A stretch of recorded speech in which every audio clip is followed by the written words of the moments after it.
So, the purpose of this session is to educate nurses and make them feel comfortable that yes, वो भी कुछ कर सकते हैं और वो भी अब्रॉड का उनको सोचना चाहिए, आगे बढ़ना चाहिए। They don't need not to be afraid. या फिर कई सारे नर्सेस सोच के ही छोड़ देते हैं कि अरे यार हमसे नहीं होगा या फिर कैसे आगे बढ़ेंगे।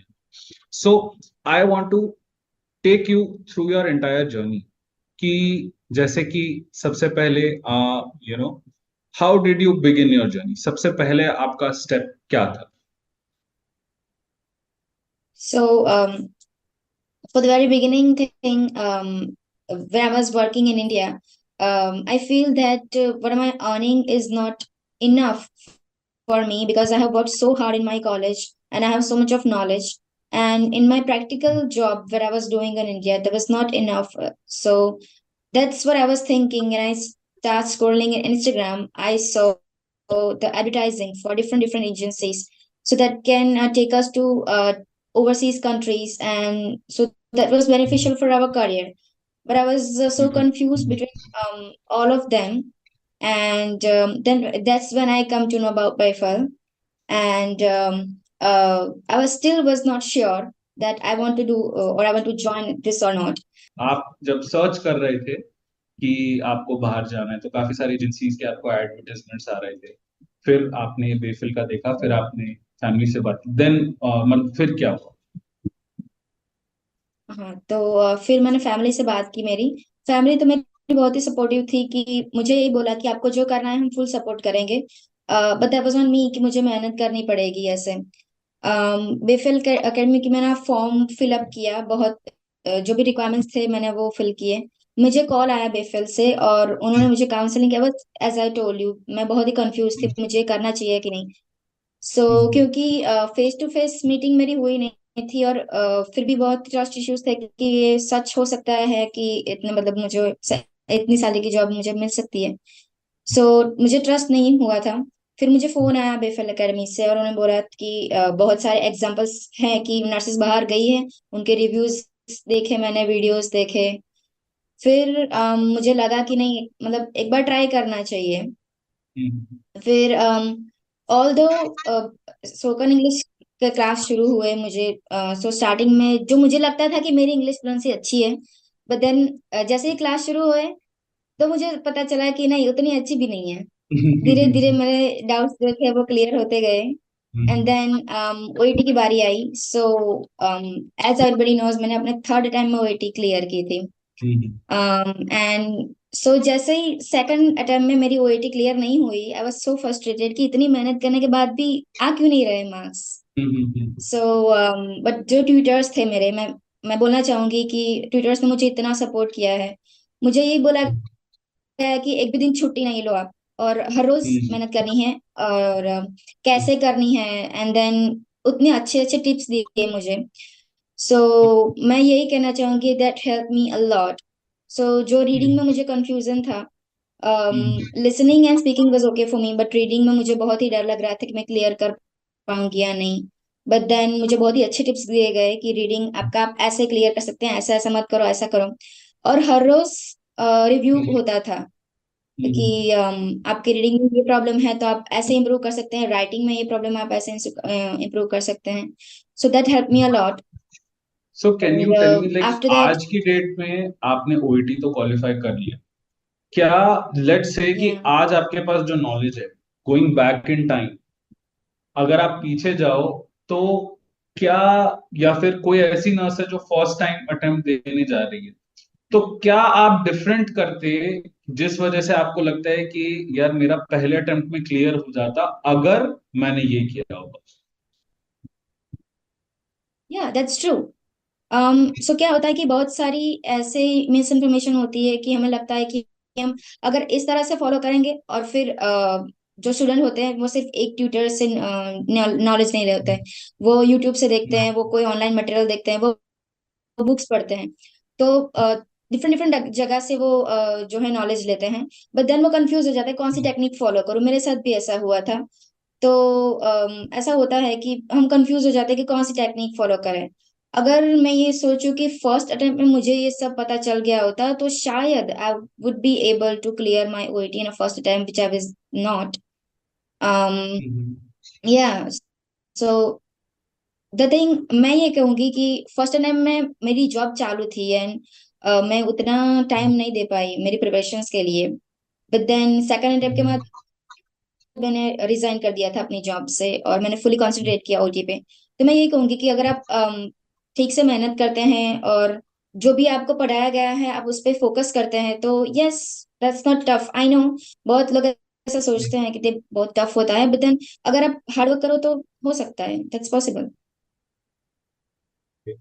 क्या आप can you tell us 3 important reasons या फिर 3 वो मेजर जगह जहां पे आप बार बार सेम मिस्टेक की वजह से ओईटी में आपका क्वालिफाई नहीं हो रहा था, या फिर सबसे ज्यादा प्रॉब्लम या सबसे ज्यादा मिस्टेक आप ओईटी में कहाँ करते थे और आपने उसको सॉल्व कैसे किया? सो बहुत से स्टूडेंट के लिए रीडिंग टफ होता है. फॉर मी भी reading was very tough for me.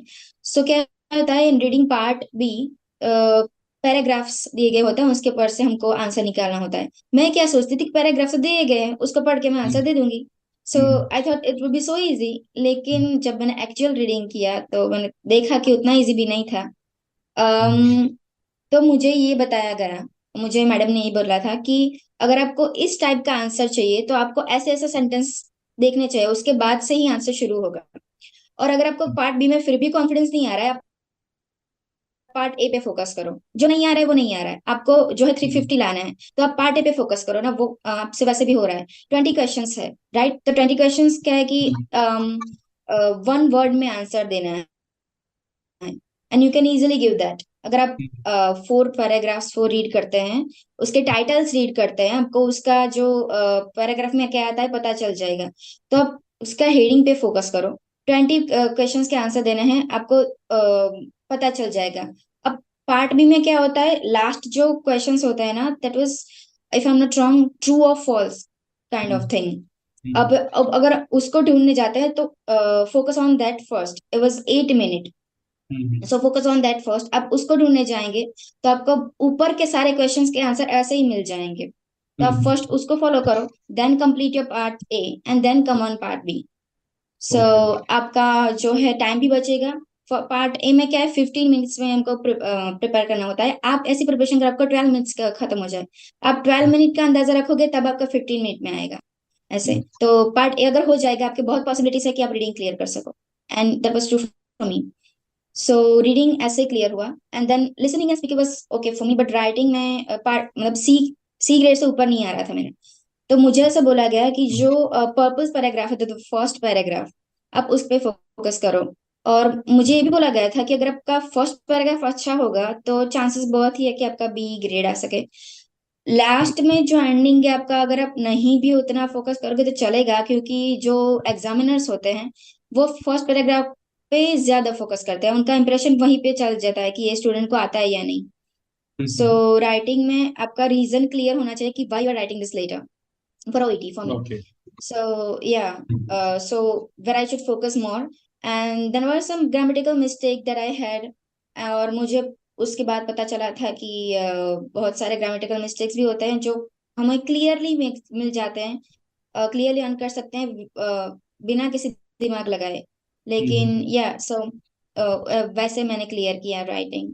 Grammar मेरा इम्प्रूव हुआ. मैंने अपना पैराग्राफ पे, first paragraph that is so important in writing.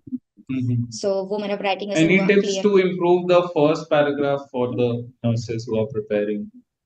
First paragraph अच्छा कैसे करें? या सो जनरली तो हम राइटिंग रीजन लिख ही देते हैं राइटिंग में. बट द थिंग इज, मेरा जो मैं रीजन लिखती थी रेगुलरली मैडम को गलत ही लगता था कि नहीं ऐसा तुमको नहीं आता है, तुम सी ग्रेड के लिए परफेक्ट हो, तुम्हारा बी नहीं आएगा. तो रेगुलर मुझे ऐसा होता कि मेरा क्यों नहीं आएगा, अब इतना तो अच्छा लिखती हूँ. और कई बार ऐसा होता कि रीजन परफेक्ट भी होता था लेकिन वो कभी भी अप्रिशिएट नहीं करते. तो मुझे ऐसा होता था कि मेरा इतना अच्छा जाता है तो मतलब मैं ऐसा क्या करूं कि मेरा राइटिंग उनको परफेक्ट लगे. रेगुलरली इंप्रूव होता था. अगर मेरा आज मैंने एक पैराग्राफ लिखा उनको अच्छा नहीं लगा तो उसका आंसर मुझे 5 बार रिपीट करना होता था. So that I can make myself perfect.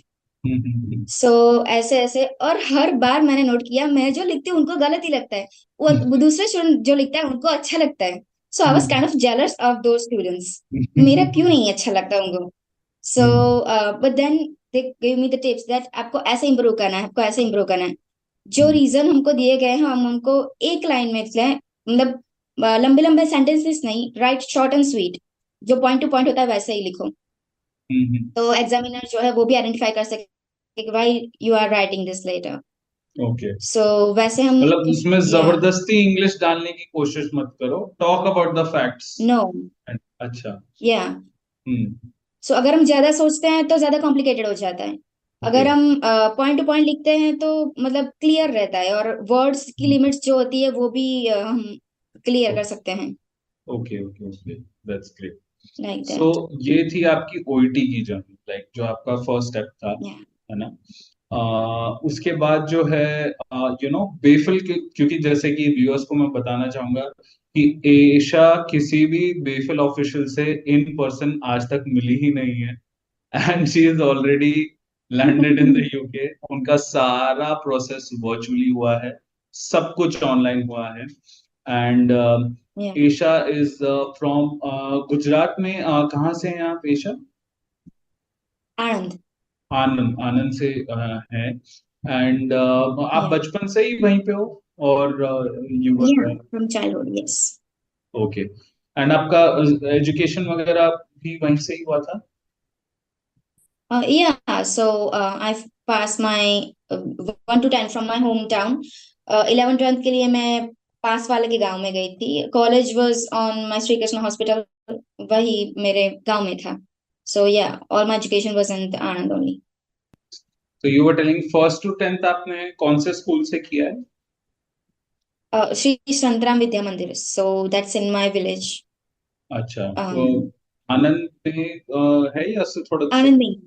अच्छा अच्छा अच्छा। नहीं, आनंद में, आनंद क्या है कि दैट्स द मेन टाउन, उसमें आनंद तालुका है, उसमें छोटे छोटे गांव आते हैं। I am living in Karamsad, okay. So that's the field Sardar Vallabh Bhai Patel was from, वही गांव है। सो ओह आनंद बिग वाह। टाउन है, उसमें करमसद है। या, ओके ओके सो ओके। उसमें था। Okay, that's interesting. And then आपका ग्रेजुएशन कहाँ से हुआ? जेएनएम बीएससी आपने कहाँ से? या, सो ग्रेजुएशन बस from Shri Krishna hospital. Hospital की अपनी स्कूल है, nursing school. So that is 5 minutes away from my home. That's okay in the same village where I'm living. Okay okay, that's nice. So you Yeah. No, मैं इस podcast के जरिए I want to tell all the nurses, नहीं फर्क पड़ता आप कितने भी स्मॉल टाउन से हो या विलेज से हो, if you want to do it, if you have the will, आप कर सकते हो। अगर एशा ने किया है, एशा ने अपनी मेहनत की है, तो आप भी मेहनत कर सकते हो, राइट? फर्क नहीं पड़ता। कुछ नर्सेस, कई सारे नर्सेस Yeah. ऐसे सोचते हैं ऐसा कि हम तो इतने स्मॉल टाउन से हैं, या फिर दिल्ली मुंबई के नहीं है तो नहीं हो पाएगा हमारे से, वो उम्मीद ही छोड़ देते हैं। But through you they can get the hope that Yeah. Yes, अगर ईशा ने किया तो वो भी कर सकते हैं। So thank you for sharing your story यहाँ तक। अब इसके आगे मैं पूछना चाह रहा था कि तो ईशा, डिफिकल्ट नहीं था क्या? आपने कभी इन पर्सन देखा नहीं, और आपने कैसे ट्रस्ट किया फिर, बेफिल को या बेफिल के ऑफिशियल्स को, और इतना बड़ा पेमेंट भी था, तो कैसे आपने ट्रस्टिंग का डिसीजन कैसे लिया? So, of course, like as I've already said that trust का इश्यूज था मुझे, क्योंकि किसी भी पर्सन से मैं मतलब रूबरू मिली तो नहीं हूँ। ये कंपनी फेक भी हो सकती है, and the thing that payment भी बड़ा करना था, उसके बाद ही मेरे क्लासेस शुरू हो रहे थे। So then I discuss with my family. उन्होंने बोला कि अगर ये है तो हम चेक करवाते हैं, रिव्यूज देखते हैं। सो गूगल पे हमने देखा, बहुत सारे लोगों के रिव्यूज थे, सारे पॉजिटिव थे।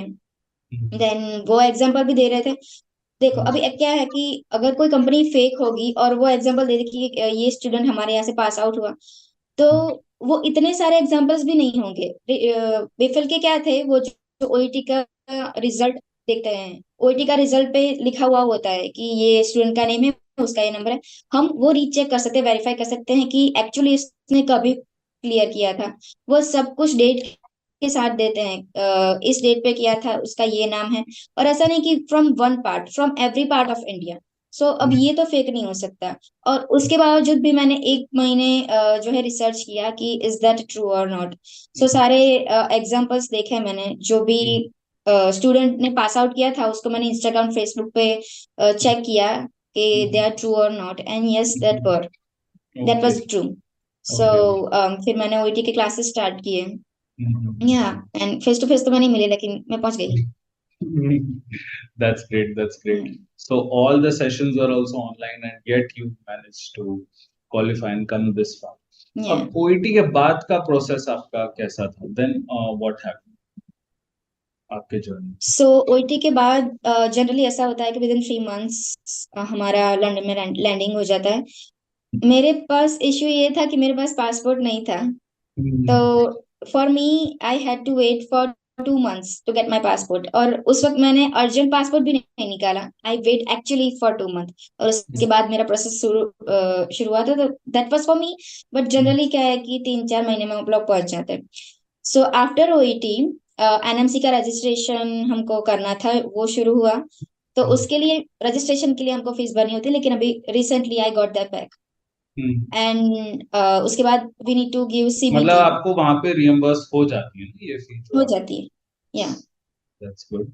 सो उसके बाद हमको सीबीटी देना होता है। CBT is just like a nursing exam, but that is according to this UK rules and regulations. वो हमारे इंडिया के तरह नहीं होता है, इजी है, but so we need to hard work for that.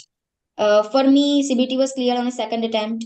So because कौन मैंने सा ये आपका सोचा था। पार्ट ए था या पार्ट बी, या दोनों ही आपको फिर से थे? नहीं, पार्ट बी।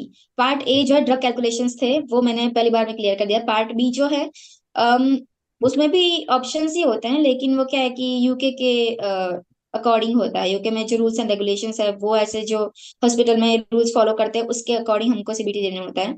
एंड इंडिया की अलग होती है, दो this is a nursing exam, but उसके लिए भी हमको रिसर्च करना होता है। और सीबीटी का क्या है, बेफल से मुझे मटेरियल मिला था। सो उसमें क्या एग्जाम, मतलब एग्जाम्पल पेपर्स भी थे कि कैसा आएगा, और मटेरियल बहुत ही अच्छा था।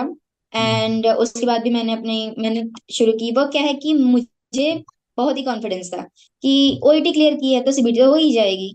सो but then part A clear हुआ, मेरा पार्ट बी नहीं हुआ था। सो पार्ट बी के बाद मुझे थोड़ा सा मतलब गुस्सा आया अपने आप पे कि इतना भी नहीं रखना था कॉन्फिडेंस, देखा छूट गया। उसके बाद पार्ट बी में मैंने मेहनत की थी, and then I clear my part B. So yeah material भी बहुत अच्छा था, मैंने ऑनलाइन मेहनत की, बट देन इजी था, but it was not too difficult, कुछ आप and then I clear it. कुछ टाइप्स ऑफ क्वेश्चंस बता सकते हैं, किस टाइप के क्वेश्चन आते हैं पार्ट बी में? um so part B, there's hmm, the code that a whole NMC आपका follows। वो NMC code of conduct? Conduct, हाँ, वो बहुत ही इंपॉर्टेंट है, वो लोग बहुत फॉलो करते हैं, यहाँ पे आप भी बहुत फॉलो करते हैं। सो there are 4 rules for the code that prioritize people, practice effectively, preserve safety, promote professionalism and trust. So this kind of the NMC code of conduct है, उसके रूल्स है, उसको फॉलो करना है। उनके छोटे छोटे BMW, that's different from India, and from for UK that's different। BMW की disposal of waste after procedure, हम जो वेस्ट डिस्कार्ड करते हैं वो इंडिया में डिफरेंट होता है डस्टबिन में, ये यहाँ एक्चुअली अलग होता है। इंजेक्शन प्रैक्टिस अलग होती है। आई विल से कि हाँ, सिनारियो दिए जाते हैं कि एक पेशेंट ने आपको ये बोला, आपके सिनारियो में ये है तो आप क्या करोगे। 4 टाइप ऑफ ऑप्शंस होते हैं, बहुत ही सिमिलर होते हैं। लेकिन अगर आपने पढ़ा होगा तो जो रूल्स है उसमें क्लियरली बोला होता है कि अगर पेशेंट हमको ये करे, फिर भी हमको क्या है कि पैनिक नहीं होना है, क्लियरली लिखा हुआ होता है। हम थोड़ा फोकस करें तो हम क्या है कि ऑप्शंस में लिख सकते हैं। एंड इन माय केस अगर मैं कुछ ऑप्शन में नहीं लिख पाती थी तो आई ट्राई टू एलिमिनेट कि ये ऑप्शन तो नहीं आ सकता, ये भी नहीं आ सकता, दो में है, अब दो में से चूज करना है। सो वैसे मैंने ट्राई किया था। So there is scenario based questions like 30%, and then so there NMC rules and regulations के थे बहुत सारे। And I can say there are infection rules. Control वगैरह के? या इन्फेक्शन कंट्रोल के थे, तो बट वहां देयर का आर एक्सपीरियंस आप बता सकते हो कि जैसे आप गए वहां पे तो कैसा सेंटर था? कंप्यूटर पे देना था, उस पे उसकी वजह से कुछ डिफिकल्टी तो नहीं आई आपको? कैसे नहीं। चेकिंग एंट्री पे क्या क्या उन्होंने आपसे मांगा था, पूछा था? सो द स्टाफ वो बहुत सपोर्टिव थे। सो क्या हुआ, हम्म। सीबीटी सेंटर्स में जो है टाइम हमको दिया हुआ होता है, हमको वहां पे आधे घंटे के पहले पहुंचना होता है। अभी हम नए हैं, हमने वो सेंटर नहीं देखा, वहां पे कैसे जाना है वहाँ वो नहीं देखा। So we are so unknown from that environment. So hmm. मैं क्या है कि 1 घंटे पहले ही पहुंच गई थी। बिल्डिंग वैसे मैंने देखा कि कहाँ से कहाँ जाना है। सो आधे घंटे हमको पहले पहुंचना होता है, वहां पे रजिस्ट्रेशन करते हैं हमारा, फिर लॉकर देते हैं। क्या है कि हम बाल खुले नहीं रख सकते, एंड देन मोबाइल है, बहुत सारी चीजें जो है एक्चुअली वो हम अंदर नहीं ले जा सकते। So that's a different room, computer room होता है। ओके। उसके बाहर हॉल होता है जहाँ पे हमारा रजिस्ट्रेशन होता है। रजिस्ट्रेशन में हमारा लाइक टर्न बाय टर्न वो हमारा नाम लेंगे और हमको बुलाएंगे, और हमारा सिग्नेचर लेंगे, पासपोर्ट रजिस्टर करेंगे और हमको लॉकर देंगे। हमारा बैग है, हम लाइक मेरा जो मफलर था, ठंडी लग रही थी उसमें, मुझे मेरा मफलर भी निकलवा दिया कि आप उसके अंदर भी कुछ रख सकते हो। हम्म। तो सेफ्टी का बहुत ही स्ट्रिक्ट रूल्स है, and that is okay for me, I mean कोई भी रखेगा। हम्म। बट द थिंग इज कि मुझे सबसे अच्छी बात सीबीटी की ये लगी कि right after giving the exam we got our results. Okay. So तो वो क्या बहुत ही क्या डॉक्यूमेंट्स सोल्जर्स। ले जाने होते हैं सीबीटी सेंटर पे? आपका passport? Yeah I think passport is enough. Hmm. और कुछ नहीं उन्होंने और मांगा कोई कुछ? कैंडिडेट और आईडी कुछ या नहीं। कुछ नहीं, नाम से वो दे? नहीं, ओके। पासपोर्ट ही मांगा था और सिग्नेचर मैंने दिया था, मेरे फिंगरप्रिंट लिए थे, एंड देन अच्छा मेरा फोटो लिया था। अच्छा और कुछ नहीं, और कुछ डॉक्यूमेंट नहीं मांगे थे। अच्छा अच्छा अच्छा। तो पासपोर्ट से ही उनके पास सारा डिटेल आ गया होगा कि ओके। सारा डिटेल आ जाता है क्योंकि उनके पास ऑलरेडी रजिस्ट्रेशन होता है। सो या ओके। वो कंफर्म करते हैं कि पासपोर्ट ठीक है या नहीं, उसके बाद हमारा सिग्नेचर लेते हैं, फिंगरप्रिंट लेते हैं, देन दैट्स इट। ओके। अच्छा, अब अंदर घुसने के बाद क्या हुआ? जैसे आप आ गए कंप्यूटर में, या तो सॉफ्टवेयर कैसा होता है, कैसे वो क्लिक करना होता है, क्या उसमें कोई परेशानी? So it's like a cyber cafe. Cyber cafe में कैसा होता है कि डिफरेंट डिफरेंट कंप्यूटर्स होते हैं। सो सिंपली कंप्यूटर्स होते हैं, वहां पे जाके हमको बैठना होता है। अभी हर हर कंप्यूटर के बीच में ऐसे हर्डर होता है, so through that we can not see each other. और हम्म। हमको आवाज भी नहीं करनी है, हमको बोलना भी नहीं है, आजू बाजू देखना भी नहीं है। अगर हमको वॉशरूम जाना है तो हाथ हैंड रेस करना है, तो वो हमको मतलब छुट्टी देंगे और उसके बाद हम्म। हम जा सकते हैं। अंदर जाने से पहले भी हमारा चेकिंग हुआ था। जो पॉकेट्स होते हैं वो निकाल के देने होते हैं हमको, आईडी कार्ड दिया जाएगा, through then we can go in. Okay. So generally हम थोड़ी सी भी आवाज नहीं कर सकते। पानी की बोतल भी वो चेक करके ही अंदर ले जाते थे। मैं नहीं ले गई थी, बट मेरे पास में जो था वो लेके आया था ऐसे। सो जो जैसे स्टार्ट होगा हमारा कंप्यूटर, वो लोग कुछ पासवर्ड एंटर करते हैं, उसके बाद ही वो कंप्यूटर ऑन होगा। हम ऐसे स्टार्टिंग में से नहीं कर सकते। तो वो पासवर्ड एंटर करेंगे, एशा अजमेरी नाम ऐसे सिलेक्ट करेंगे कि उसका एग्जाम है आज, और उसके बाद कंप्यूटर शुरू होगा। सो वैसे स्टार्टिंग में वीडियो आता है कि how how to operate this exam, लेकिन बेसिकली वो एग्जाम हमारे 3 घंटे के अंदर ही आता है वो video. So we don't want to waste our time. So वो मैंने देखा था। एग्जाम फिनिश करने के बाद जो है सर्वे का फॉर्म फिलअप करना होता है। अगर हम वो फिलअप नहीं करते तो हमारा एग्जाम क्या है कि कंसिडर नहीं होगा, वो मतलब सबमिट नहीं होगा। तो ओके वो ओके। मतलब डिसएग्री एग्री ऐसे ही होता है, तो हमको टिक अच्छा। टिक टिक टिक करके छूटना होता है। हम्म। um, या एंड ब्रेक्स के लिए हमको हैंड रेस करना होता है, कोई बाकी तो ऐसा, हम कोई और जैसे कोई कर ड्रग सकते कैलकुलेशन का क्वेश्चन आया है, अगर आपको पेन पेपर पे कोई कैलकुलेशन करनी है, हैं। या कैलकुलेटर होता है, कोई फैसिलिटी होती है इसकी? या सो एज आई सेड कि अंदर जाने से पहले हमारा चेकिंग होता है। उस वक्त हमको हमारे पास लॉकर की होती है हमारी, and they will give you like a slate और एंड मार्कर।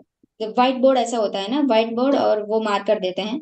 उसके पीछे रबड़ होता है, हमें मतलब मिटाना नहीं है एक्चुअली, जो भी हम लिख रहे हैं वो ऐसे के वैसा ही स्लेट वापस देना है, हम कुछ ओके। मिटा नहीं सकते। Yeah so that will be given to you. 15 question होते हैं पार्ट ए में, तो उतनी कैलकुलेशन की जरूरत भी नहीं पड़ेगी। कैलकुलेटर स्क्रीन, हमारे क्वेश्चंस जो होते हैं, अगर आपने देखा होगा मतलब स्टूडेंट्स ने, तो वो स्क्रीन के बाजू में ही होता है कैलकुलेटर, वो सिंपल है ऐसे, तो हम वो यूज कर सकते हैं। उसके बाद भी हमको कैलकुलेशन की जरूरत पड़ती है कुछ, तो वो हम व्हाइट बोर्ड यूज करते हैं। बट द थिंग इज कि हमको कुछ भी मिटाना नहीं है, वैसे के वैसा वापस देना है। अच्छा। आफ्टर पार्ट बी और आफ्टर हम जब खड़े होंगे तब जाके अच्छा, पार्ट ए खत्म करने के बाद कंटिन्यूअसली पार्ट बी आ जाता है, और तो हमारा उसमें जो जगह टाइमिंग कम के पड़ पास गई है। तो व्हाइट बोर्ड में नहीं, ऐसा मिटाना नहीं तो पड़। हुआ था। 15 ही क्वेश्चंस होते हैं, कैलकुलेटर भी दिया हुआ होता है, तो उतना तो अच्छा नहीं अच्छा। मतलब हुआ होता है। लेकिन या कंप्यूटर के हिसाब से क्या होता है कि अगर आंसर है 10 ml, hmm. Like if we are ask कि अगर इंजेक्शन में आपको इतना डोज है, इतने mg है, कितना ml आप देंगे। अगर आंसर है 10 ml और मैंने सिर्फ 10 एंटर किया, बॉक्स के बाजू में ml लिखा हुआ होता है, so my answer should be only 10, not ml। So इतनी छोटी छोटी चीजें मैटर करती हैं। और ml में भी अगर मैंने कैपिटल M और कैपिटल L लिख दिया, that would be wrong. I वो should write according to the computer, वो ही वो एक्सेप्ट करेगा, 10 and then small m capital L। So okay. ये छोटी छोटी चीजें बहुत मैटर करती है। या ओके, मतलब कि ये मैंने तो सोचा था सिर्फ वो आपको ऑप्शन चूज करना रहता होगा, बट ये 1 0 और एम और एल ये सब भी लिखना पड़ता या सो आंसर हमको लिखना होता है, है। And that is according to computer. Calculation के बाद, कैलकुलेशन टाइम ले लेता है, एंड समटाइम्स आंसर बहुत ही कंफ्यूजिंग होता है। एंड द थिंग इज कि अगर हम मतलब लाइक आंसर 10 आ जाता है तो that would be easy for us, but answer is 9.99999। And hmm. 9.9 तो कोई भी राउंड फिगर कर सकता है। बट मेरे लिए ट्रिकी ये था कि अगर आंसर इज 5.6, तो मैं हम्म। 5 लूँ या 6 लूँ। हम्म। मीन्स राउंड राउंड ऑफ करके हमको 6 लेना होता है ना, तो वहां पे ऐसे थोड़ा सा कंफ्यूजन होता है। लेकिन अगर हम उसके सेम एग्जांपल करें तो हमको पैटर्न पता चल जाएगा कि हमको आंसर कैसे लेना ओके है। या ओके ओके, दैट्स नाइस। तो वहां पे जैसे एग्जाम देने के बाद ही आपको ऑन द स्पॉट ही रिजल्ट मिल गया था? Did you have on to? The spot result मिल जाता है प्रिंट होके। लेकिन क्या है कि एग्जाम देके हम बाहर निकलेंगे, उस रूम में नहीं मिलेगा जहाँ पे हमने रजिस्ट्रेशन किया था ना, वो वाले कंप्यूटर में प्रिंट आएगा, वो वहां पे इससे प्रिंट निकाल के आपको हाथ में दे देंगे। सो ओके ओके अंटिल आप बाहर जाओ आपको पता नहीं चलेगा, जैसे ही आपने बाहर कदम रखा आपके हाथ में पेपर होगा, and okay then you will get your results. Yeah okay. और रिजल्ट यही आता है, इधर यू आर फेल और you are pass. Hmm. Percentage नहीं आते हैं, पास और fail, that's it. That's nice, that's nice. तो सीबीटी के बाद फिर क्या हुआ? What how how did your journey proceed? अभी तक आप इंडिया में ही हो, आपका सारा प्रोसीजर इंडिया में ही हुआ? जो नर्सेज ये व्यू कर रहे हैं उनके लिए मैं बता रहा हूँ कि यहाँ तक का प्रोसीजर के लिए उनको इंडिया में ही हुआ। इसके बाद क्या हुआ? So after CBT it was confirm कि मुझे मतलब मैं जा ही सकती हूँ, मुझे जॉब मिल ही जाएगा। हम्म। अभी क्या होता है कि बहुत सारी हॉस्पिटल में रिक्वायरमेंट ये होती है कि आपका सीबीटी बुक होना चाहिए। So right after you will book your CBT, आपको इंटरव्यू के लिए क्या है कि हम्म। ऑफर आने शुरू हो जाएंगे। मेरे लिए ये था कि मुझे लंदन में मिल तो रहा था, बट मुझे वो लंदन में चाहिए नहीं था। सेंट्रल हम्म। लंदन में मुझे बोला गया था कि आप ये वहीं हम्म। पे लो, पर मुझे क्या कि वो बहुत ही महंगी प्लेस है। आज भी मैं ये सुनती हूँ जब मैं घूमने गई थी वहां पे, that the hmm. Place is very costly. Hmm. Salary आपको अच्छी मिलेगी, लेकिन आप जितना कमाते हो आप वहीं पे डाल दोगे, तो आप कुछ सेव नहीं कर सकते। That was problem with me. So मुझे हम्म। लंदन में नहीं चाहिए था। आपका सीबीटी क्लियर हो जाने के बाद आपको ढूंढना होता है कि कौन सी हॉस्पिटल में आप जाना चाहते हो। उस हम्म। हॉस्पिटल के क्राइटेरियाज क्या हैं, आप वहाँ पे रह सकते हो या नहीं, that will be suitable for you और नॉट। अगर आप हम्म। सिर्फ फैमिली के साथ जा रहे हो तो आप वहाँ पे सेट हो सकते हो या नहीं, आपके हम्म। हस्बैंड को वहाँ पे जॉब मिलेगी या नहीं, ऐसे। For me hmm. Was very easy, I am single. So hmm. फिर हेम्पशायर जहाँ पे मैं अभी जॉब कर रही हूँ, वो क्या है कि एक्सपीरियंस कंसिडर करते हैं। हम्म। सो जितना भी मुझे इंडिया में एक्सपीरियंस था वो उन लोगों ने काउंट किया, और उसके अकॉर्डिंग मुझे सैलरी दी गई है, विच इज़ वेरी गुड। मुझे बहुत अच्छा लगता है। तो राइट आफ्टर सीबीटी मेरा इंटरव्यू था अबाउट 9 9 नवंबर। 9 नवंबर को मेरा इंटरव्यू था। सो वो ऑनलाइन ही था। एंड उसके पहले भी मैंने रिसर्च किया था, यूट्यूब पे वीडियोस देखे थे कि इंटरव्यू में कैसे कैसे क्वेश्चंस पूछे जाएंगे। हम्म। बेफिल से मुझे पीडीएफ भेजी गई थी कि ऐसे ऐसे अकॉर्डिंग टू माय सीवी, या हम्म। सीवी अपडेट करना होता है। सो क्या है कि मेरा इंडिया के अकॉर्डिंग सीवी था। सो मेरी इन्फॉर्मेशन मांग ली गई थी hmm. On video call only. कि आपका इन्फॉर्मेशन क्या है, आपने कितना कभी पढ़ाई पढ़ाई की है, कहाँ से की है, सब कुछ हम्म, इन्फॉर्मेशन मांग रही थी। बेफिल ने वालों ने ही जो है मेरा सीवी अपडेट किया था। ऑनेस्टली बोलूंगी, मैंने कुछ नहीं किया, उन्होंने ही मेरा सीवी अपडेट किया था और वहां से ही भेज दिया। मेरे पास अभी भी जो सीवी है वो इंडिया वाला ही है, जहाँ पे मैं यूज नहीं करती हूँ। हेमशायर वालों को जो मिला वो अपडेटेड सीवी था। एंड उसके बाद इंटरव्यूज फिक्स हुआ था on 9 November, as I said. So वो जूम मीटिंग पे ही था। उसके बाद भी मुझे पीडीएफ भेजी गई थी कि अकॉर्डिंग टू योर सीवी आपको कैसे क्वेश्चंस पूछे जाएंगे, कि इमरजेंसी में आपने एक्सपीरियंस लिया है तो अकॉर्डिंग टू इमरजेंसी सेंटर आपको क्वेश्चंस पूछे जाएंगे, और उसमें से मुझे आंसर कैसे देने हैं, वो सब कुछ मतलब स्पून फीडिंग ही था, मैं यही बोलूंगी। तो मुझे बहुत ही अच्छे से प्रिपरेशन की थी मैंने, यूट्यूब के वीडियोस देखे थे, ऐसा लिख के रेडी किया था मैंने। And then to be honest, interview was very easy for me. Interview में जो भी क्या मैंने होता है, प्रिपेयर किया था कितने लोग उसमें से होते हैं इंटरव्यू में, और मतलब कैसा एक्सपीरियंस होता है उनका? Video on yes. होता है? आरती मतलब ब्रिटिशर्स होते हैं, इंडियन होते हैं, कैसा एक्सपीरियंस होता तो क्या होगा, one person will be from international recruitment team. जो है? हेम्पशायर में इंटरनेशनल रिक्रूटमेंट टीम होता है, वहां पे से एक था। एक्चुअली दो पर्सन थे, एक टेक्नीशियन था, जो को भी कंप्यूटर का कोई भी प्रॉब्लम हुई तो वो सॉल्व कर देगा, because this is the interview, वो फेल नहीं जाना चाहिए। इंटरव्यू वो लोग जो लेते हैं उनको भी कॉस्ट पड़ता है कि पर कैंडिडेट आपको ये इंटरव्यू लेना है, तो वो हम क्या है कि रिजेक्ट नहीं कर सकते। um, एक वो पर्सन होगा टेक्नीशियन, एक जो है फ्रॉम द हॉस्पिटल मैट्रन होगा आपके, क्योंकि मैंने रिक्वेस्ट की थी मुझे इमरजेंसी में चाहिए। तो एक इमरजेंसी वार्ड में से एक मैट्रन थी, एक मैट्रन जो मेडिकल वार्ड में से थी, एंड फिफ्थ वाज मी। सो 5 लोग टोटल होते हैं। 4 लोग क्वेश्चन पूछते हैं, मतलब one by one, not together, one by one पूछते हैं। सो स्टार्टिंग में इंट्रोडक्शन था, सबने इंट्रोडक्शन दिया अपना, एंड देन फर्स्ट पर्सन जो था मेडिकल वार्ड में से था, उन्होंने मुझे क्वेश्चन पूछा सिनारियो बेस, कि अगर पेशेंट जो है ऐसे ऐसे वाइटल्स लेके आएगा तो आप क्या चेक करोगे, आप कितने टाइम ऑब्जर्वेशन करोगे, अगर पेशेंट का फॉल हो गया तो आप नेक्स्ट स्टेप्स क्या लोगे। उनका फिनिश हुआ, फिर वो इमरजेंसी मैटर ने शुरू किया कि अगर आपके पास हाइपोग्लाइसेमिया वाला पेशेंट आता है, क्या मेडिसिन दोगे, कितने मिनट ऑब्जर्वेशन करोगे, सब कुछ स्टेप बाय स्टेप पूछा था। उसके बाद आफ्टर फिनिशिंग इंटरव्यू मुझे मतलब जैसा मैंने प्रिपेयर किया था उसमें से ही क्वेश्चंस थे, that was not so tough. And after finishing भी वो लोग मुझे पूछते हैं कि अगर आपको कोई क्वेश्चन हो, आपकी अगर कोई रिकमेंडेशन हो। तो यहाँ पे आने के बाद मेरी बहुत सारी फ्रेंड्स ने मुझे बोला कि उसी टाइम इंटरव्यू में उन्होंने बोल दिया था कि मुझे ये वार्ड चाहिए, मुझे इनफैक्ट ये हॉस्पिटल चाहिए। So in the Hampshire hospital there is a three sub hospital. So उन उसमें से भी उनको कौन सा चाहिए वो उन्होंने तभी बोल दिया था, रिसर्च करके रखा था कि ये हॉस्पिटल इसके नजदीक है तो ये अच्छा पड़ेगा मुझे। सो ऐसे अगर हम रेकमेंड करते हैं तो वो लोग हमें इजिली दे देते हैं, उसको कोई प्रॉब्लम नहीं है। ऐसे तो हम रेकमेंड भी कर सकते हैं, मैंने ये बोला था कि मुझे इमरजेंसी सेंटर में चाहिए, आप कौन सा भी दे दो। सो और मुझे वहीं पे जॉब मिला।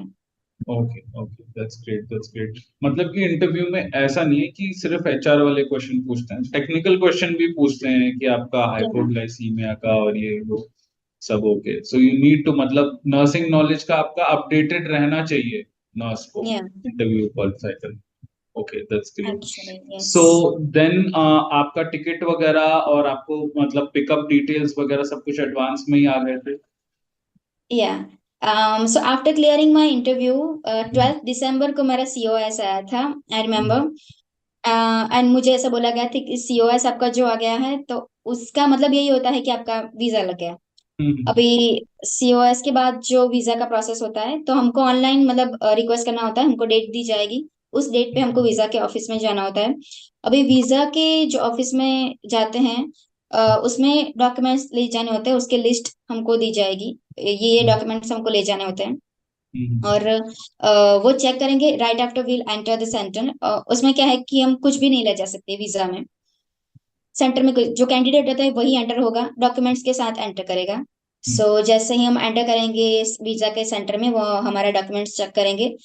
क्योंकि मेरी जॉब स्पॉन्सर थी, मुझे कुछ भी देना नहीं था, लाइक पैसे तो मैंने जरा से भी नहीं दिए। एंड देन वो लोग हमारी डिटेल्स लेंगे, क्यों जाना चाहते हो, मतलब वीजा आपका कैसे आएगा, एंड देन जॉब आपकी कहाँ पे लगने वाली है, वो सारी इन्फॉर्मेशन ऐसे लेंगे। फिर ओ, हमारा बायोमेट्रिक्स चेक होगा, फिंगरप्रिंट्स लेंगे, फोटोज लेंगे, एंड देन हमें निकल जाना होता है ऐसे। अच्छा, मतलब आपसे So कुछ it's like छोटा वन सा एक आवर इंटरव्यू टाइप का भी वहां पे, वीजा इंटरव्यू भी आपका लिया था, या तो उसमें आपसे ये पूछा था कि कहाँ आप जॉब करने जा रहे हो, और या okay, right.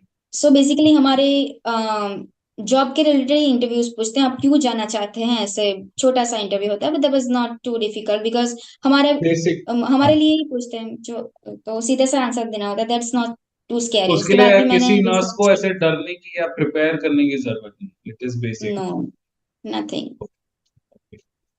Right, yeah right. And तो डॉक्यूमेंट्स की भी मुझे लिस्ट दी गई थी। अच्छा, वो क्या क्या डॉक्यूमेंट्स थे, डू यू रिमेम्बर एनीथिंग, आप वीजा ऑफिस क्या क्या लेके गए थे? So if I am not wrong, passport है हमारा, पासपोर्ट। सीओएस है, एंड मेरी मार्कशीट है, ओईटी की मार्कशीट है, सीबीटी की मार्कशीट है, एंड तो ये सब उन्होंने लिया था, ओईटी सीबीटी वगैरह सबमिट किया था वहां पे या वीजा? सो एक फोल्डर होता है, उसमें ओरिजिनल जो है हमको दे देना होता है। हम हम्म। जब रूम छोड़ के जाएंगे तो हम आपको वापस दे देंगे ऐसे। Okay, okay, okay. या और तो उसके मतलब बाद वो फीडबैक होता है अच्छा, आपसे, अच्छा, तो मतलब वो चेक करते हैं ये सब, ओईटी सीबीटी देखते हैं? दैट इज ओरिजिनल और नॉट। यस। अच्छा, ओके, ओके, दैट्स नाइस। सो जैसे वीजा ऑफिस से आप निकले, तो काफी मेरे ख्याल से आप परेशान भी हो गए थे बीच में, जब आपका वीजा थोड़ा सा लेट आ रहा था शायद, तो यस। All right. तो कैसे आया फिर वीजा आपका? आपने वहां पे पासपोर्ट सबमिट कर दिया था वीजा ऑफिस में? हाँ, पासपोर्ट सबमिट कर देना होता है। अभी क्या था कि मैं करमसद से हूँ, तो जो पासपोर्ट आता है वो कुरियर सर्विस से आता है। मतलब हमको वीजा बुक करते टाइम पे शायद पूछते हैं कि ऑप्ट आपको कुरियर ऑप्ट में से करना पड़ता है लेना है या कुरियर नहीं। सर्विस के लिए, या थोड़े से उसके कुछ चार्जेस भी होते charges that is okay, charges थोड़े से होते हैं। अगर या तो हम अहमदाबाद जाके, मतलब जो सेंटर होते हैं वहां पे जाके खुद कलेक्ट कर सकते हैं, या तो वो हमको कुरियर में से भेजेंगे। हैं। मेरा गांव जो है बहुत ही छोटा था, तो मतलब एक्चुअली मेरे घर पे नहीं आया था, मुझे आनंद जाके लेना पड़ा था मुझे। सो वहां आनंद तक कुरियर में आ गया था। जब मैंने लेने गई तो मेरा अलग लाइक फोटो मेरे लिए थे, सिग्नेचर लिए थे, just to make sure that I I am. मुझे खुद ही लेना जाना पड़ता है, मैं अपनी रिलेटिव्स को, बहन को भेजू, पापा को भेजू तो वो नहीं जा सकते। नहीं। वीजा ओके, लेने के लिए मुझे खुद ही जाना पड़ता है। Okay, okay. या सो फिर एक्चुअली सो मेरा वीजा कभी लाइक 22 दिसंबर को मैंने ऑफिस में गई थी। 14 जनवरी को उत्तरायण के दिन पे मेरा वीजा आया था, अच्छा, अच्छा, and it was like 20 days. So hmm. मैं बहुत ही लाइक टेंस हो गई थी, आता क्यों नहीं, आता क्यों नहीं। बट देन लास्ट में आ गया था मेरा visa. So and then visa के लाइक 2 दिन बाद ही मेरी फ्लाइट टिकट आ गई थी। सो पीडीएफ में आ जाता है बुकिंग आपकी कौन सी फ्लाइट है। मेरी एतिहाद की थी, दोनों ही थी, डायरेक्ट की है या फिर थ्रू कहीं से जाना है। मैं वहाँ दुबई गई थी। कितनी वेट हमको लेके जानी होती है, उसके रिलेटेड हमको शॉपिंग करनी होती है। एंड डॉक्यूमेंट्स हमको अपने सब कुछ ले जाना होता है डॉक्यूमेंट्स, क्योंकि यहाँ पे जरूरत पड़ सकती है, वो लोग डॉक्यूमेंट्स चेक करेंगे। एंड देन अगर इंडिया में डॉक्यूमेंट्स में छूट क्या गई है क्या? तो आपका सीओएस और पासपोर्ट तो होता ही है, उसमें वीजा होता है, और तो कुछ नहीं? इमिग्रेशन एयरपोर्ट पे और तो कुछ नहीं चेक करते, और क्या चेक करते हैं जो इमिग्रेशन चेक होता है? इमिग्रेशन एक्चुअली जब मैं इंडिया से गई थी तो इमिग्रेशन वाले ने मुझे क्वेश्चन पूछा था, but that was not too difficult. लेकिन जब मैं यूके में लैंड हुई, सो हम्म, यूके में क्या होता है कि सिर्फ आप नहीं है इंडिया से, यूके में अफ्रीका से भी लोग आते हैं, फिलीपींस लोग आते हैं, इंडिया से लोग आते हैं। तो हम्म, लगभग 1 डेढ़ घंटा लगा था मुझे सिर्फ लाइन में खड़े रहने में, और उसके बाद जाके हम्म, मेरा नंबर लगा था। और इमिग्रेशन वालों ने काफी क्वेश्चन पूछे थे मुझे कि आप हम्म, यूके में क्यों रहना चाहते हैं, कब तक रहेंगे, हम्म। इंडिया में जॉब क्यों नहीं ली आपने, आपको यूके में से कैसे पता अच्छा। चला। हाँ। या सो हम्म, मैंने बोला कि मुझे यहाँ पे जॉब करनी है, सैलरी वहाँ पे अच्छी नहीं थी, यहाँ पे अच्छी है। सो हम्म, उन्होंने बोला कि आपने, आपको किसने बताया कि अच्छी है, आपको किसने बताया कि यूके में जॉब जॉब एक्सपीरियंस अच्छा ही लगेगा, आपको तो कभी आए नहीं है यहाँ पे, तो हम्म, पता पता कैसे चला। सो एवरी डिटेल पूछते हैं वो इमिग्रेशन वाले। हम्म। बस लाइक 50-20 मिनट्स था इंटरव्यू। अच्छा, और अच्छा। उसके बाद या मैं अपना लगेज लिया और तो एयरपोर्ट से बाहर आपने निकल क्या गई। बोला था वैसे, जैसे उन्होंने पूछा तो आपने क्या बोला? मैंने ये बोला था that I have friends in UK, and जो रिस्पेक्ट हमको यूके में मिलती है वो इंडिया में नहीं मिलती है एज ए नर्सेस। और वेजेस भी यहाँ पे अच्छे मिलते हैं। तो मुझे पूछा था कि आपको कैसे पता कि आपको रिस्पेक्ट मिलेगी, आप तो यहाँ पे कभी आए नहीं हो। सो देन मैंने बोला कि I have friends in UK, वो लोग मुझे एक्सपीरियंस शेयर करते हैं and that is way more better than my Indian experience, so I want to go. और मुझे ये भी पूछा था कि आप कब तक यहाँ पे रहने वाले हैं। मैंने बोला मैं तो अब यहीं रहने वाली हूँ। बट या it's not that much tough but lengthy था। या बट वो ना पता ही क्या होता है, क्योंकि आपका सब कुछ ऑलरेडी वेरीफाइड है। वो सिर्फ आपको चेक करते हैं कि इंटिमिडेट करके, क्योंकि देखो क्या होता है कि ये प्रोसेस इतना स्मूथ और शानदार है ना। आपको पता है मतलब कई सारे लाइक टेररिस्ट वगैरह भी इस रूट के थ्रू उस कंट्री में जा करके वो जाना चाहते हैं। तो थोड़ा सा चेक करते, थोड़ा सा डरा के देखते हैं, लेकिन जो बंदा सच है वो तो क्यों डरेगा ना। उसका तो सब कुछ है, एकदम प्रॉपर क्वालिफिकेशन, पढ़ाई लिखाई सारा एग्जाम लीगल प्रोसीजर से आ रहा है, पीपल के थ्रू आ रहा है। तो उसको डरने की जरूरत नहीं, लेकिन वो बंदा it's like a security guard है, वो अपना काम कर रहा है। वो अपना चेक कर रहा है कि भाई मेरा ये जिम्मेदारी है कि कोई आलतू फालतू बंदा ना घुस जाए। तो अगर आप सही सही आंसर दो और ऑनेस्ट आंसर है, देयर इज नो राइट और wrong answer.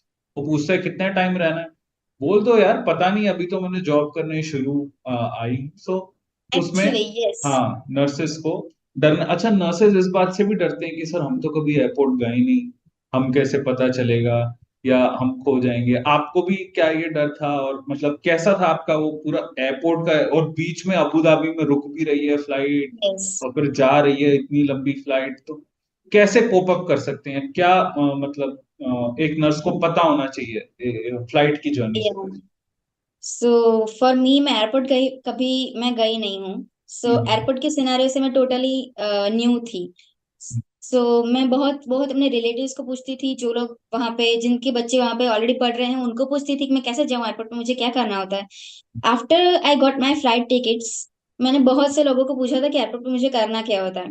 And my flight was through Abu Dhabi. और अबू धाबी का जो एयरपोर्ट है वो बहुत बड़ा है, जस्ट लाइक मतलब मेरे गांव से भी बड़ा है ओके। एयरपोर्ट। सो एक जगह से दूसरे जगह जाने में ही लाइक मेरा जो टाइम था वो 1 आवर था, और 1 घंटा उसमें लग गया था। मैं एट दैट टाइम पहुंची थी। सो लाइक जब मैंने स्टार्ट किया अहमदाबाद से, सो जैसे मैं एंटर होती हूँ, अलग अलग फ्लाइट के नाम लिखे होते हैं। लाइक मेरा एतिहाद था तो उसकी लाइन में मुझे लग जाना होता है। सामान वहीं पे चला जाएगा आपका, चेक इन एंड देन वो बैगेज वेट होता है। करते हैं। हाँ, सामान चला जाता है। वो आपका पासपोर्ट देखते हैं, आपको टिकट देते हैं बोर्डिंग फ्लाइट। अगर आपका लाइक थ्रू अबू धाबी है तो आपको 2 टिकट मिलेंगे। One is from Ahmedabad to Abu Dhabi, one is from Abu Dhabi to Heathrow. Okay. Yeah and then immigration जाने के लिए बोलेगा, इमिग्रेशन वाले आपको 2-3 ऐसे क्वेश्चन पूछेंगे, स्टैंप लगाएंगे, एंड देन सिक्योरिटी चेक होगा। सिक्योरिटी चेक में हमको जो कैबिन बैगेज है वो चेक करवाना होता है। मतलब कपड़े वपड़े ऐसे सब कुछ चेक करते हैं। एंड देन हमें वेटिंग एरिया में जाना होता है। अगर हमारी फ्लाइट डिले है हम वेट करेंगे, नहीं तो हम अपनी बोर्डिंग कर देंगे। सो मैं बहुत जल्दी पहुंच गई थी, लाइक 1 बजे पहुंच गई थी मैं। मेरा काम सब कुछ खत्म हो गया था, मेरी फ्लाइट थी 5 बजे। सो 1 से 5 बजे फिर मुझे नींद तो आई नहीं थी, ऐसे बैठी रही थी। I was for my waiting in my waiting area. And then for first of my life, first time मैं प्लेन में बैठी थी, and there was very pleasant experience for me. So but although, क्योंकि मैं बेफिल वालों से रूबरू कभी मिली नहीं हूँ, तो मुझे और क्या था कि like ending of my journey ऐसा था कि वो मुझे रूबरू मिलने आएंगे, ऐसा कुछ बात करेंगे। एंड देन तो उस टाइम मैं एक्चुअली बेफल वालों से मिलूंगी, and then I will live for my London. For some reason ऐसा हो नहीं पाया था। एंड देन फिर लेकिन पूजा मैम ने मुझे बोला था, that's the manager over there, Pooja ma'am ने मुझे बोला था कि आप आधी रात को भी फोन करेंगे, मैं आपके लिए अवेलेबल रहूंगी।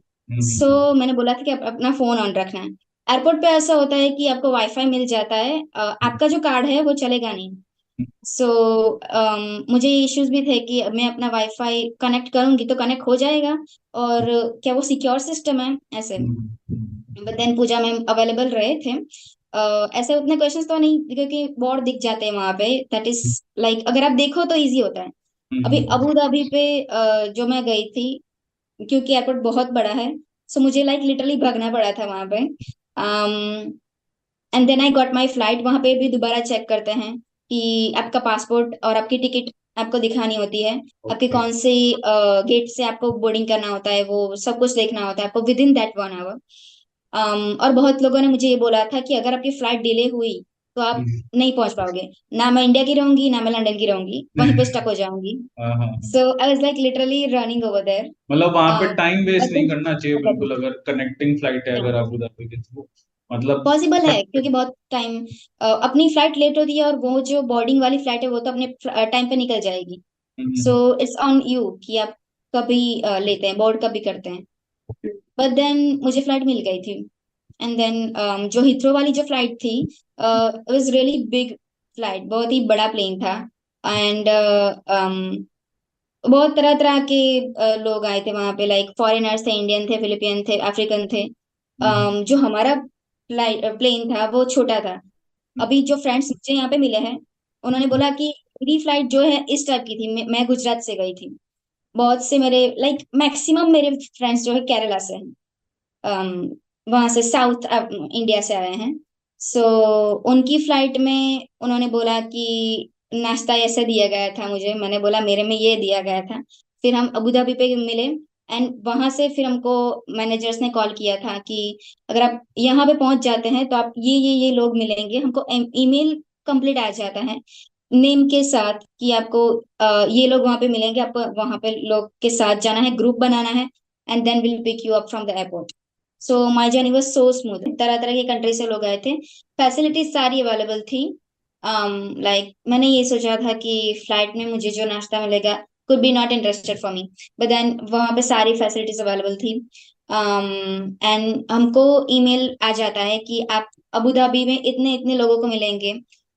हिथ्रो में जाके आपको यहाँ से यहाँ जाना है। ईमेल में सब कुछ ऐसे लिखा, इवन मैप भी दिया गया था मुझे।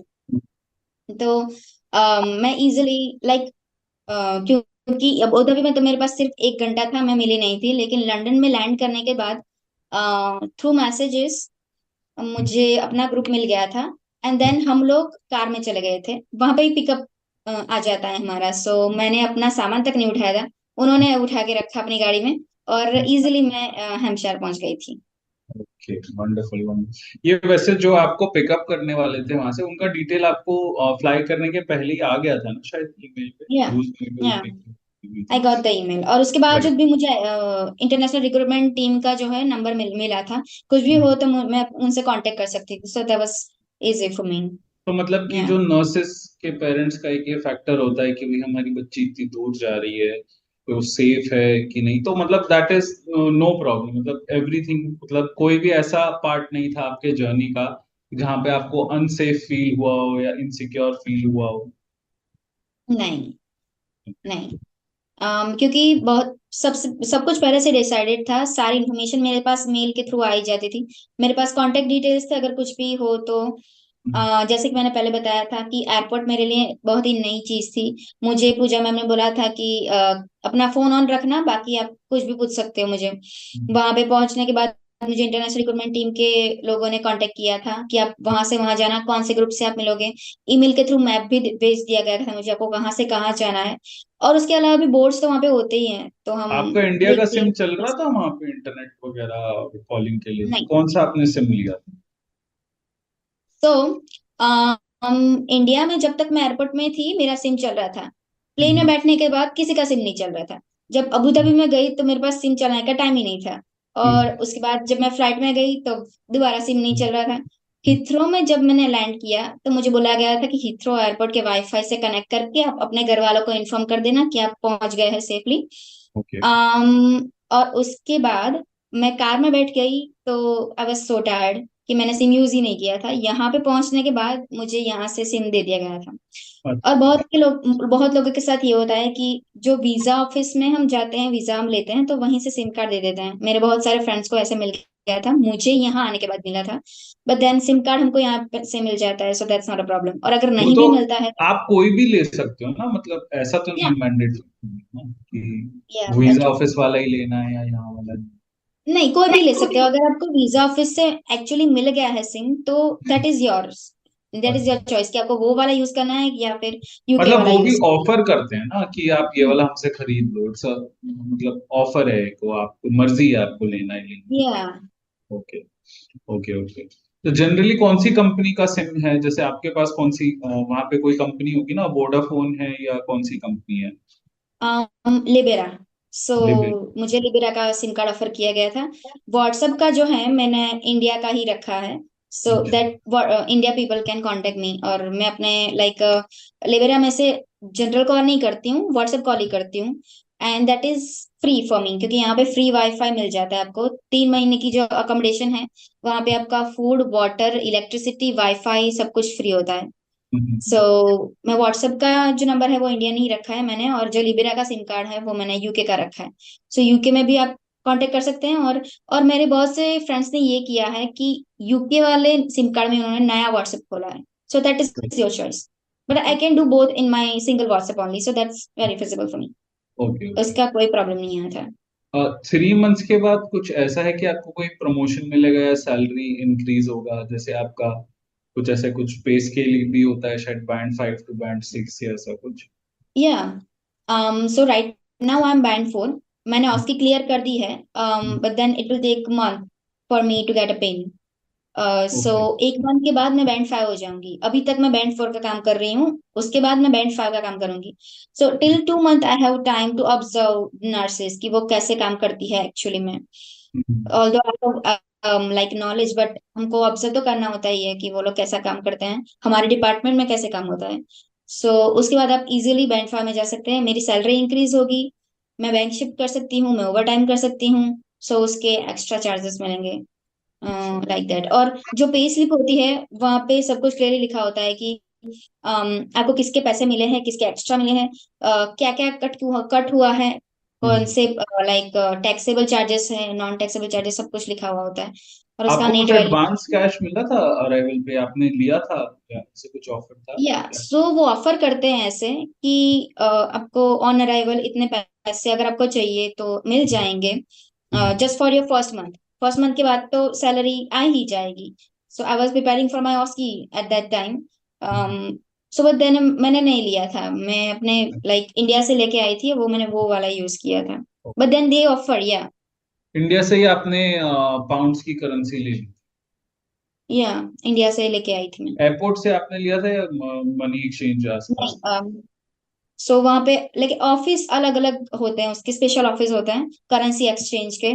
सो आप उस दिन का जो रेट होगा उसके हिसाब से आपको करेंसी मिलेगी। वीकेंड्स पे क्या है कि डाउन रहता है मार्केट, जब हम्म। बैंक खुले होते हैं तो रेट अलग होता है। उसके हिसाब से मैंने करेंसी एक्सचेंज की थी। सो मैंने बिल भी लिया था उस पाउंड का, अगर इमिग्रेशन में मुझे जरूरत पड़े तो। ओके तो okay. That's the safe way to get our hmm pound. So मैंने हम्म कैश भी लिया था थोड़ा सा, और मैं थोड़ा सा कार्ड में लिया था। हम्म। और टोटल मुझे बोला गया था कि अब 200-300 पाउंड मिनिमम लेके आना है। सो थोड़े से मतलब उतने मैं लेके आई थी, थोड़े से कार्ड में और थोड़े से कैश में, ओके ऐसे। ओके। जब मैंने इंडिया के एयरपोर्ट पे वेटिंग टाइम पे थी तो रुपीस चल रहे थे, वहां पे यूके में जाने के बाद जो है पाउंड चल रहे थे। The okay. प्रॉब्लम वाज कि जब मैं इंडिया में थी, सो हम्म एज आई सेड कि व्हाट्सएप का नंबर मैंने इंडिया का ही रखा है। हम्म। मैंने अपना जियो का सिम कार्ड निकाल के फैमिली को दे दिया था, तो मेरा गूगल पे एंड पेटीएम नहीं चल रहा था, so I have to use my cash rupees. Okay. Yeah other than that मुझे कोई प्रॉब्लम नहीं हुआ। Okay okay. और असली अब मजेदार वाली बात पे आते हैं, हॉस्पिटल का फर्स्ट डे का एक्सपीरियंस कैसे था, या फिर उससे पहले क्या क्या प्रेपरेशन थी? So as I already said, मेरा फर्स्ट मंथ जो है वो ऑस्की था। हम्म आप जैसे आते हैं वैसे बहुत सारी कंट्रीज से लोग आ रहे होते हैं, that you are not the only one, but although they are very supportive. सो जिस दिन मैं लैंड हुई थी उस दिन लाइक आई वाज टेंस कि मेरा जेट लैग होगा और मुझे बहुत ही नींद आएगी, फर्स्ट डे में मैं कुछ कर नहीं पाऊंगी। बट द थिंग वाज जैसे मैं लैंड हुई, सो आफ्टर माय लैंडिंग मुझे रूम दे दिया गया था। मैं उन्हें अपना सामान अंदर रखा and then we went for our introduction. So hospital के एरिया का और उसके आजू बाजू के एरिया का इंट्रोडक्शन मुझे दे दिया गया था कि आप कहाँ पे जा सकते हैं। एंड यहाँ पे फिर नाइट हो गई थी। सो मैं वहां पे फिर लाइक नाइट में सो गई थी। मैं इतनी थक गई थी एक्चुअली कि जैसे ही मैं बेड पे गई मैं सो गई। उसके बाद जब मैं ऑस्की सेंटर में गई, सो आई सी, मतलब मुझे बहुत सारे लोग अलग अलग तरह से मिले। The common language was English, accent OSCE अलग होता है। मतलब पहले आपको हॉस्पिटल में काम नहीं करवाया, सीधा आपको ऑस्की सेंटर में भेजा? ये I was first gone for ऑस्की। Introduction के लिए हमको हॉस्पिटल बाहर से दिखा देते हैं, लेकिन पहले मैं ऑस्की सेंटर गई थी, एजुकेशन सेंटर। लाइक वो पास में ही होता है। आपका ऑस्की सेंटर कौन सा था? बेसिक स्ट्रोक एजुकेशन अच्छा, सेंटर। अच्छा, ठीक है, ओके। वो हॉस्पिटल का अपना खुद का ही है, सो ओके, और वो ओके। पास में ही था, वॉकिंग डिस्टेंस पे। एग्जाम भी सो आपका वहीं हुआ है? नहीं, ऑस्की एग्जाम? फॉर नहीं। Exam I need to go for Swindon. So okay. Pickup drop service यहीं से हुई थी।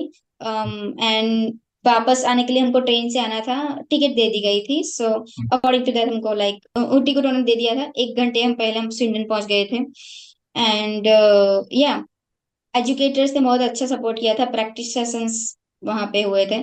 But just for giving exam हमको स्विंडन जाना था। ओके, तो Yeah. मतलब फर्स्ट 1 मंथ आप वो बेसिंग स्ट्रोक के ऑस्की प्रिपरेशन सेंटर में ही जा रहे थे, आप हॉस्पिटल में नहीं गए? नहीं, अभी तक भी आपका मेन हॉस्पिटल में नहीं जाना हुआ है या आप शुरू हो गए? नहीं, वो ऑस्की का जो एग्जाम दे दिया गया, उसके बाद मैंने अपना डिपार्टमेंट ज्वाइन किया, अच्छा, इमरजेंसी डिपार्टमेंट। या अच्छा, अच्छा। और right from the first day मुझे लाइक यूनिफॉर्म का रिक्वेस्टमेंट भेज दिया, मुझे इंट्रोडक्शन दे दिया गया। एक्चुअली मुझे इंट्रोडक्शन 3 बार दिया गया।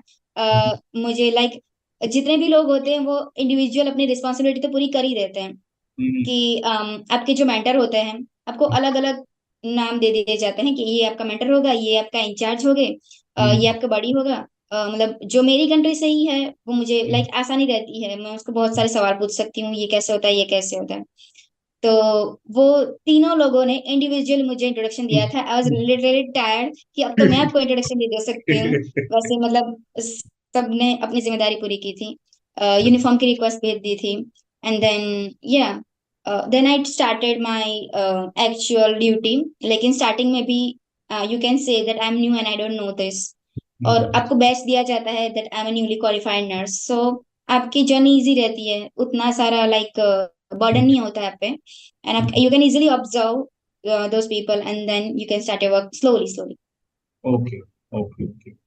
या सो वैसे मैं आपको बताना चाहता हूँ कि ये जो ऑस्की का ट्रेनिंग का तरीका होता है, ये हॉस्पिटल टू हॉस्पिटल वेरी करता है। कुछ लोग का जो है अलग से ऐसे ऑस्की सेंटर, ट्रेनिंग सेंटर नहीं होता है। बेसिंग स्ट्रोक मेरे ख्याल से थोड़ा सा वेल फंडेड और अच्छा हॉस्पिटल होगा, इसलिए उन्होंने अपना पूरा अलग से ही सेंटर बना रखा होगा। नहीं तो कई हॉस्पिटल्स होते हैं जो अंदर ही वो आपको ट्रेनिंग देते हैं हॉस्पिटल में बाय योर वर्किंग। सो क्योंकि बेसिंग स्ट्रोक एक अच्छा हॉस्पिटल है और उनके पास अच्छे फंड्स हैं, उन्होंने फैसिलिटी बना रखी है। सो इसलिए आपका एक्सपीरियंस ऐसा था, but you were paid for this period, right? जब तक आप हॉस्पिटल या आई नहीं जा वाज रहे पेड। थे। Okay, that's yeah nice. Now come to OSCE exam के दिन कैसा हुआ था? और मेरे ख्याल से आपका फर्स्ट सारे स्टेशंस क्लियर नहीं हुए थे, तो वहां क्या होता है? और एंट्री पे वहां पे भी शायद डॉक्यूमेंट्स पूछते हैं, पीसीसी वगैरह भी आपका लेते हैं मेरे ख्याल से। या सो हमको जो है 1 घंटे पहले वहां पे जाना होता है। मैं पहुंच गई थी 1 घंटे पहले, वहां पे आपका रजिस्ट्रेशन होगा। सो रजिस्ट्रेशन में आपके लाइक डॉक्यूमेंट्स चेक किए जाएंगे, आपका फोटो लिया जाएगा, आपको लॉकर दिया जाएगा। आप कुछ भी अंदर नहीं ले जा सकते, rather than your की टू योर लॉकर, आप कुछ हम्म, अंदर नहीं लेके जा सकते। देन वहीं पे आपको आपके जो एग्जामिनर है लेने के लिए आएंगे, वहीं वही एग्जामिनर आपको लेके जाएंगे स्टेशन में। अभी मैं मुझे क्या हुआ था कि 10 स्टेशन होते हैं ऑस्की में, तो मुझे ये लगा लगा था कि रूम टू रूम मुझे ट्रांसफर करना होगा, अलग अलग पेशेंट्स हो गए and then I need to go. But I was in one room. 10 station मैंने एक ही रूम में क्लियर किए हैं। सो जो मैंने दोबारा रीअपियर हुई थी, मेरा क्या था, फर्स्ट ऑस्की में मैंने 7 स्टेशन क्लियर किए गए थे। जो 3 स्टेशन मैंने दोबारा के अटेम्प्ट में जो है क्लियर किए थे। बट देन जो दूसरा अटेम्प्ट था, that I had that same question. So prepare करने के लिए मुझे इनफ टाइम मिला था, वो सेम ही क्वेश्चन है। एक्चुअली मैं तो यही बोलूंगी कि मैंने अपने एजुकेटर्स को मैं अपने एजुकेटर्स को मिली थी, उन्होंने मेरा काउंसलिंग किया कि मुझे कहाँ गलती हुई थी उसमें। उन्होंने मुझे आंसर प्रिपेयर करके दिया, वो मैंने वही वॉमिट आउट किया है वहां पे, and then I clear my answer. Okay okay. So कैसा एक्सपीरियंस होता है, क्या होता है एक्चुअली ऑस्की में? एक रूम में 10 स्टेशन होते हैं, डमीज होते हैं, असली लोग बैठे होते हैं, कैसा होता है, व्हाट एक्चुअली है? सो वहां पे मैनिकन होता है। So there was a room, that's a room आपको दिया जाएगा। वॉल पे क्लॉक होगी, आपको टाइम मतलब जो भी स्टेशन आपका शुरू होगा टाइम आप वहां पे देख सकते हैं। ड्यूरिंग द प्रोसीजर भी आप टाइम देख सकते हैं। एक मैनिकन होगा जिसको हम असली पेशेंट मान के प्रोसीजर करेंगे। साइड में एग्जामिनर बैठा होगा कंप्यूटर लेके, अब वो सब कुछ नोट करेगा, आपने ये किया कि नहीं, आपने वो किया कि नहीं, सब कुछ आपको वो नोट करेगा। इंट्रोडक्शन वो दे देते हैं कि हमारा ये स्टेशन उसमें आएगा, उसके बाद ये स्टेशन आएगा, सब कुछ इंट्रोडक्शन पहले दे देते हैं। We can take water bottle with us in between the station if we want to drink, in between the station if you want to go for washroom break, हमको पहले से बता देना होता है। We can take a break, but then हमको ये लेते नहीं है। सो एक प्रोसीजर खत्म होने के बाद दूसरी प्रोसीजर शुरू होती है। अभी अगर एक्टर की जरूरत पड़ती है तो एक्टर वो बुला के लाते हैं, अच्छा। Just to answer like a patient. Otherwise mannequin पे ही जो है परफॉर्म करना होता है। रिटर्न स्टेशंस जो होते हैं वहां पे स्पेशल बोर्ड दिया जाता है, हमको वहां पे लिखना होता है।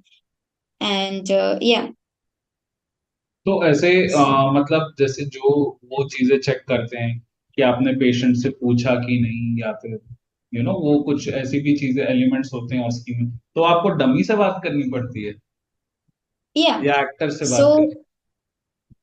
क्या होता है कि कुछ प्रोसीजर्स ऐसी होती हैं जिसमें हम एक्टर्स को बुला नहीं सकते। सपोज मेरी एक प्रोसीजर थी, suppository administration. The patient with constipation, मुझे मेडिसिन जो है एंटर करनी आती है, हम एक्टर में यूज नहीं कर सकते। सो वो मैनिकन था। एक प्रोसीजर ऐसी थी, पेन असेसमेंट, कितना हम्म आपको दर्द हो रहा है वो मुझे असेस करना होता है। उसमें एक्टर था कि हम्म वो एक्सप्रेशन देगा, वो आंसर देगा, according to that I need to answer. अभी अगर मैनिकन वाली प्रोसीजर है तो हमको मैनिकन की ओर देख के सारा प्रोसीजर करना होता है। आंसर जो है असर देगा, लेकिन हम देखेंगे मैनिकन की तरफ, ओके ओके लाइक दैट। और ओके अगर एक्टर आता है तो एक्टर पेशेंट बनेगा, and then we need to do the procedure. Okay okay. तो आपके कौन से 3 स्टेशन क्वालिफाई नहीं हुए थे, and why do you think कि नहीं हो पाए?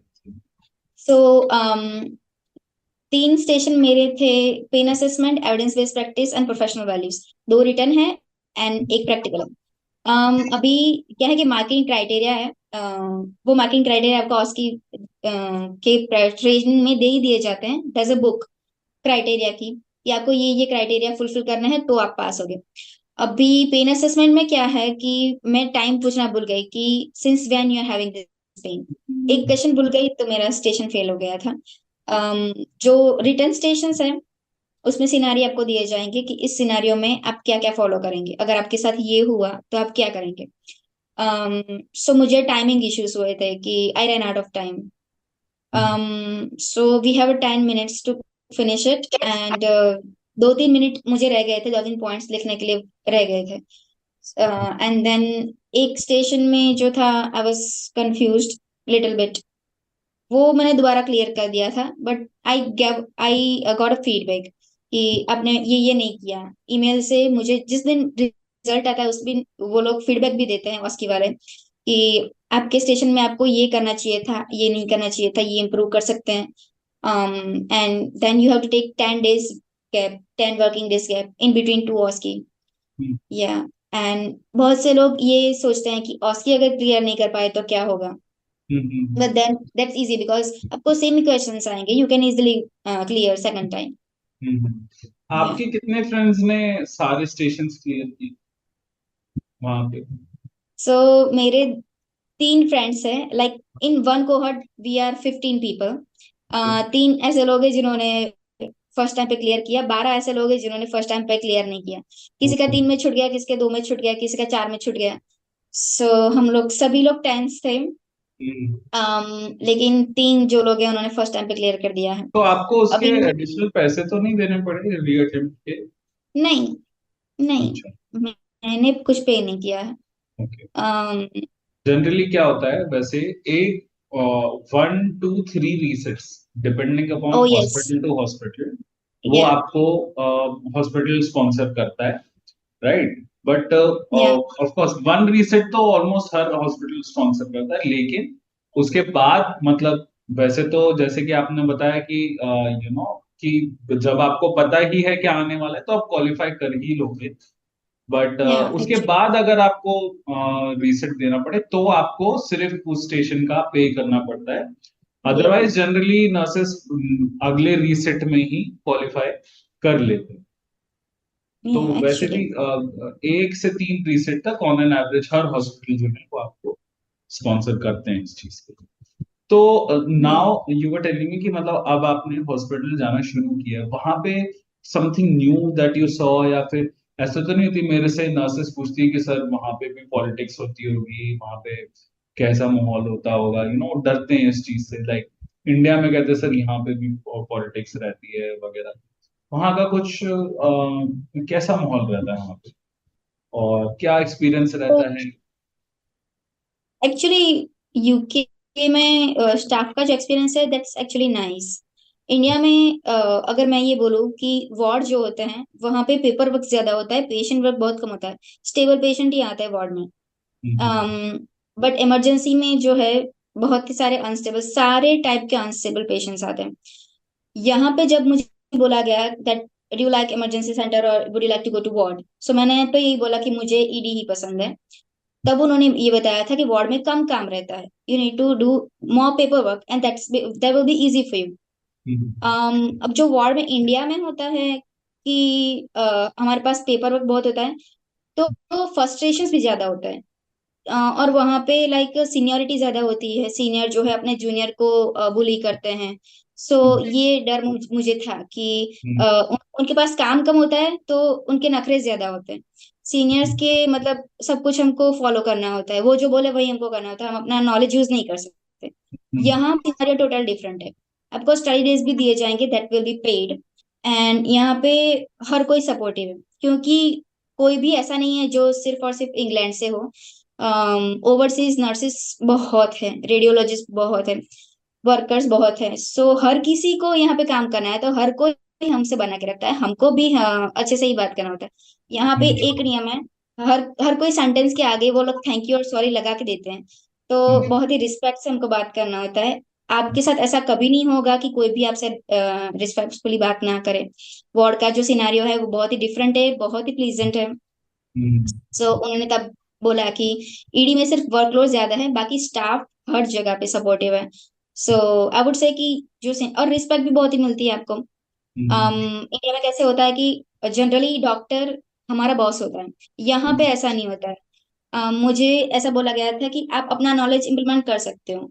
नर्स प्रैक्टिशनर्स भी होते हैं यहाँ पे। सो करियर की अपॉर्चुनिटी ज्यादा है, वी कैन लाइक अपना करियर ग्रो होता है, और रिस्पेक्ट आपको मिलती है। And then scenario is totally different from India. So that I think that this is the main reason why people are migrating from their own country to UK. या मतलब आप सो कह रहे हो कि एक सिनेरियो। जॉब करने का सेटिस्फैक्शन भी है, नॉट ओनली सैलरी, बट जो या आपके पास नॉलेज है, you can actually apply it and actually contribute, आपको फील होता है कि भाई मेरा पोटेंशियल यूज हो रहा है। सो एक जॉब या सेटिस्फैक्शन भी आपको फील होता है। That's yes. Interesting. Okay, any golden tip that you would like to give any nurse जो अपनी जर्नी शुरू करने जा रही है, उसको अगर आप एक गोल्डन टिप देना चाहो, जैसे एक सेंटेंस, तो उसे क्या बोलोगे आप? आपकी advice as a successfully place nurse in the UK. I would just like to say that believe in yourself. ऐसा कुछ नहीं कि आप नहीं कर सकते, एंड दैट्स हार्ड। अगर आप अपने आप पे विश्वास रखते हो, आप कंटिन्यूअस मेहनत करते हो, तो क्लियर हो ही जाएगा आपका, आप पहुंच जाएंगे सक्सेसफुली। एंड आपका करियर ग्रोथ भी बहुत होगा, लाइक जो आपने सपने देखे होंगे वो एक्चुअली में ट्रू हो जाएंगे। And that will be very very good moments of your life. So yeah. Okay, अच्छा, अब एक लास्ट मेरे को ना गुजराती में 2 सेंटेंस सीखना है, वो आपको मुझे सिखाने पड़ेंगे, ठीक ओके। है? क्या है? If you the statement is, if you want to get a nurse job abroad, join BEF. How do we say this in Gujarati? If you want to, जो તમારે બી અ નર્સ, જો તમારે નર્સ બનવું છે in abroad, જો અબ્રોડમાં, તમારે nurse બનવું છે, યા જો તમારે નર્સ બનવું છે એબ્રોડમાં, અબ્રોડમાં, તો સો તો તો હમ, BFL ને જોઈન કરો. જો તમારે નર્સ બનવું છે અબ્રોડમાં તો બેફલ BFL ને જોઈન કરો. ने ज्वाइन करो. या अरे वाह, ये तो आसान था. That's nice. Okay, thank you Isha for giving us your time, और आपने पूरा अपना जर्नी एक्सप्लेन किया. काफी सारे नर्सेस को इससे मोटिवेशन मिलेगा. एंड और भी कोई भी नर्स हैं तो वो दिए गए डिस्क्रिप्शन डिटेल्स में कांटेक्ट कर सकते हैं. ईशा को प्लीज ज्यादा परेशान ना करें उसको सोशल मीडिया में ढूंढ करके और डीएम्स करके. She has her own life, उसकी भी जॉब है. एंड वो भी आपकी तरह नर्स है. बाकी और कोई भी डिटेल्स चाहिए, मेरा डायरेक्ट कांटेक्ट नंबर, बेफिल का डायरेक्ट कांटेक्ट नंबर आपके लिए वेबसाइट पे और डिस्क्रिप्शन पे अवेलेबल है. Thank you for the viewers who watch this, and thank you Isha for giving your time for बेफिल और सभी नर्सेस को मोटिवेट करने के लिए कि वो भी ये चीज कर सकें. Okay. Thank you so much.